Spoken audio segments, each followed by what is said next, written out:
Le moulin Walter renferme des secrets que seul Léon, le propriétaire, peut livrer à ses visiteurs.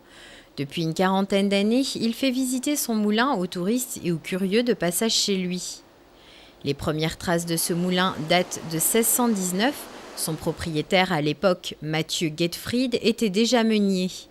Les générations se sont succédées et la famille Walter a acquis cet édifice dans les années 1870. Léon est la 4e génération de Walter à habiter dans ce moulin, un moulin qui a évolué avec son temps.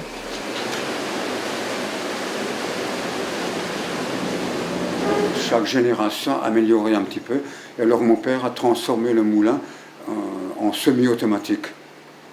Il a fait faire des élévateurs, les mélangeuses qui se trouvent là-bas, et puis aussi les trémies au-dessus des machines qui permettaient d'accumuler une certaine quantité de farine et de son, etc.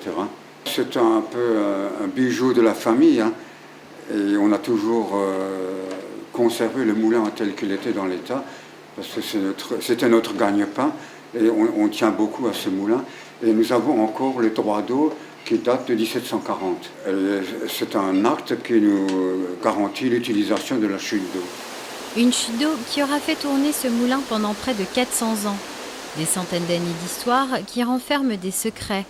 Léon, non content d'expliquer le fonctionnement de son moulin, ne tarit pas d'histoires et de légendes. Comme cette pierre renversée au nom de 2 religieux, Simon Munch et Anne-Marie Hosty. Et 1794, c'était l'an 3 de la Révolution. C'était une période extrêmement troublée où beaucoup de gens sortaient des couvents pour se marier. Et alors on se demande si ce n'était pas un couple défroqué qui s'était installé au moulin. Les mêmes initiales trônent le long de l'escalier, une gravure retournée pour chasser le mauvais œil. Des anecdotes comme celle-ci, Léon en a des tonnes. Au fil de la visite de son musée, il raconte les temps anciens, ceux de son grand-père et de son père. Cet appareil servait à mesurer la densité du blé, parce que plus le blé est lourd à l'hectolitre, meilleure est la farine. Je n'ai jamais fait, hein, c'est mon père qui s'en servait, c'était lui le meunier.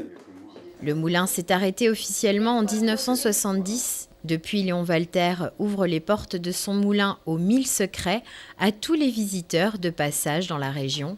À chaque visite, son anecdote et son mystère.